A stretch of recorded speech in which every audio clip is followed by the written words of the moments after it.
I'm looking at the target nitong 43, 45K. Base lang po yan sa tipay natin. There's a possibility na mauntog dito and then let's see. So, ito yung mga sinasabi ko po sa inyo na setup, no? Kaya kung halimbawa meron kayong access sa tipay natin na version 4 na may cloud, yan yung setup. Ang bilihan dun sa cloud. Cloud is your support. Malapad yan. So, ibig sabihin, ang range mo is ito. Yan ang range mo.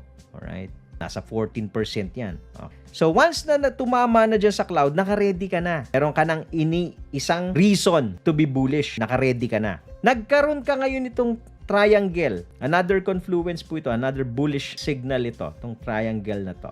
This is your second. Kung ikaw ay trader na medyo mataas ang risk tolerance level mo, aggressive ka, dalawang confluence, sok pa. Kung medyo conservative ka, yan pa isa.